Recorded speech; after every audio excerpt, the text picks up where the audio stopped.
Now, I want to switch the topic slightly now. Albania is going to have general elections next year, 2025. And I wanted to ask you, are you going to participate in any way in them? If so, how? And do you think that the Socialist Party is on course to score a fourth mandate as well? This would be a record. Edi Rama, in my opinion, he's in borrowed time, and he knows it. And I think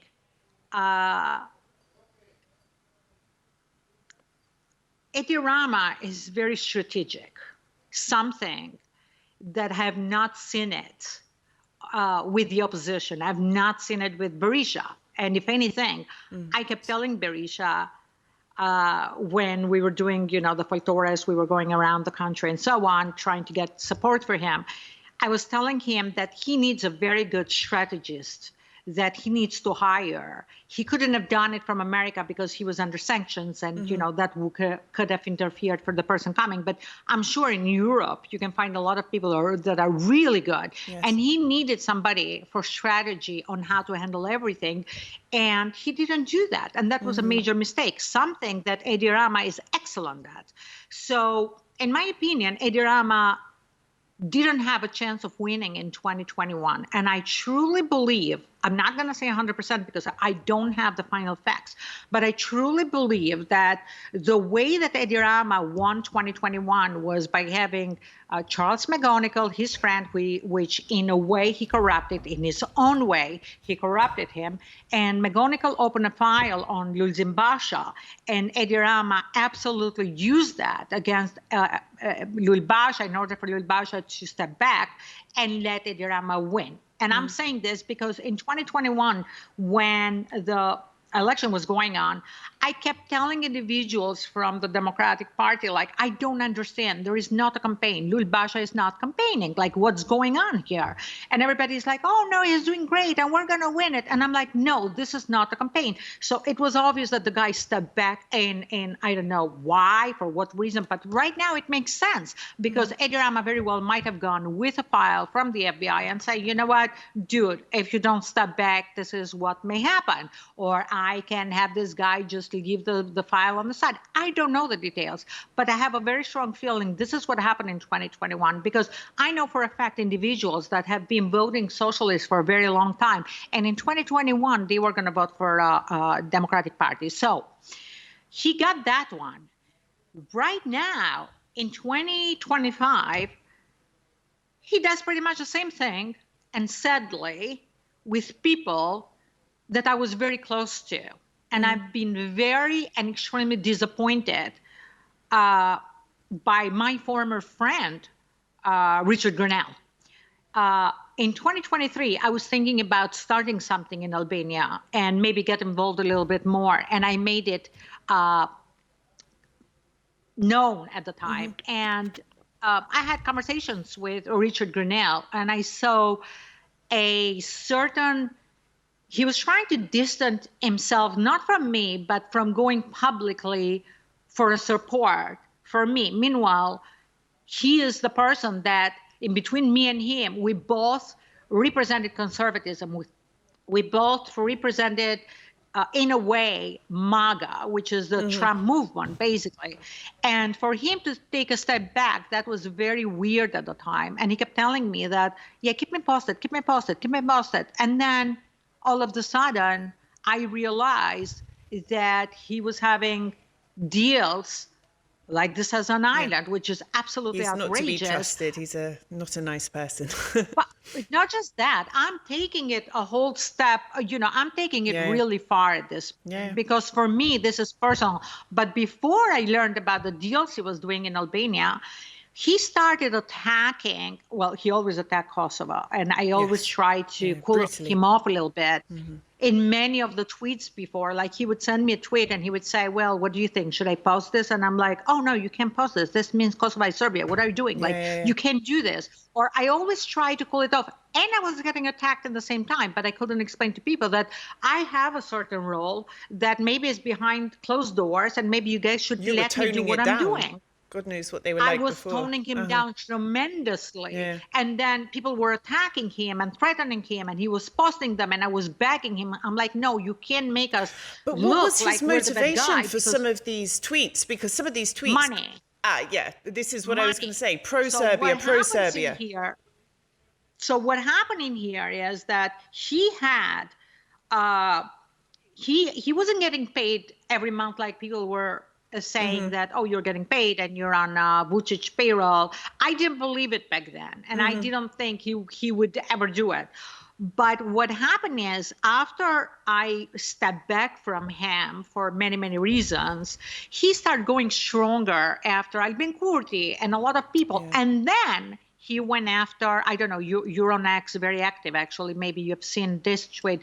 He started going after Vasfia Krasniqi, Yes, I which saw it. is It was this horrific. girl from Kosovo. Yeah, I interjected which there. got, yes, gang raped at age 16. Yes. Not raped, gang raped at age 16. And she had the courage, because, I mean, anybody that might have gone through that experience knows it takes a lot of guts She's been on my for show you to come as well. publicly.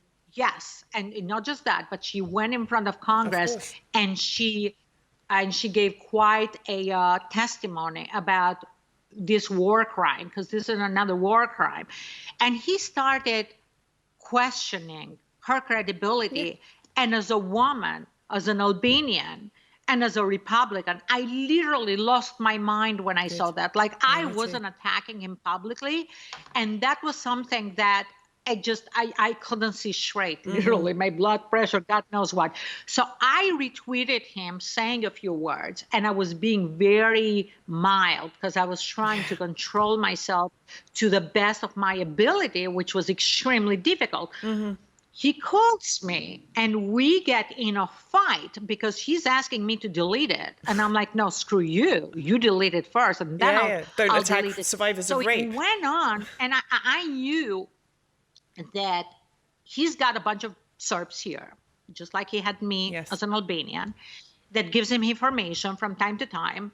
But there was a case that she went in court or in front of a judge, and the judge threw them out and said, oh, well, these are not the people. Didn't say that you didn't get raped, but said the people that you claim to be the that committed the crime are not the people that you see in court. So they threw the case out.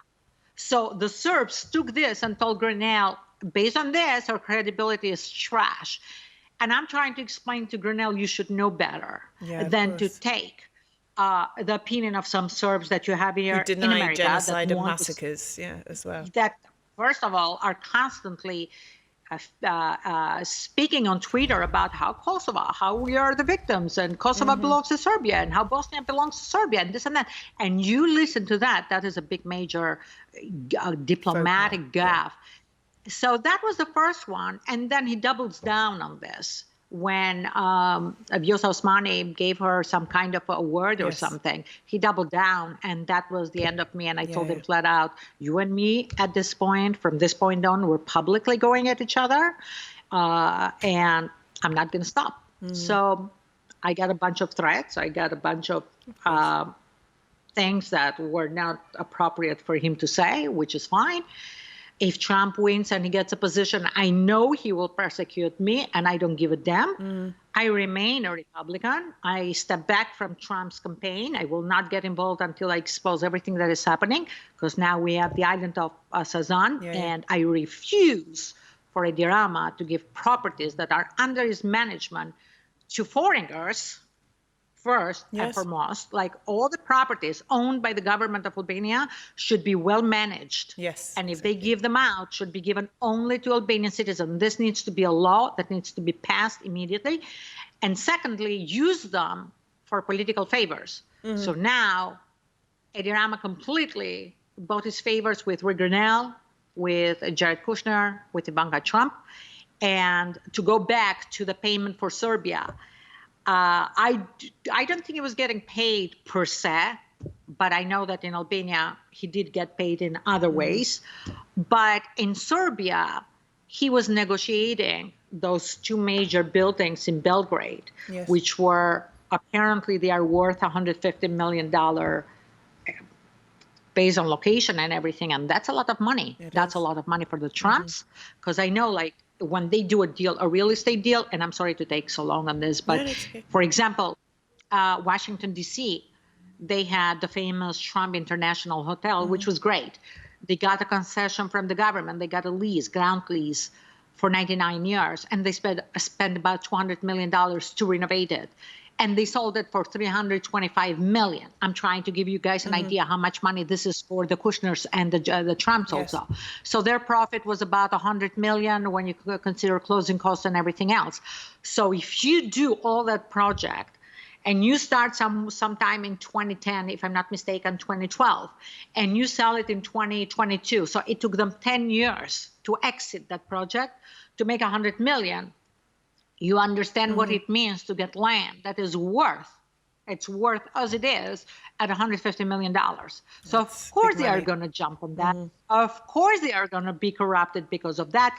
And because the deal was being negotiated, that forced Richard Grenell to do their game as much as he could and please the Serbs. And that's how Grenell was constantly pleasing the Serbs, and he went after the Albanians of Kosovo. He blamed it on Albin Kurti, because Albin Kurti is another case that maybe should be discussed at some point, but it wasn't the reason for everything he was doing wasn't Albin Kurti.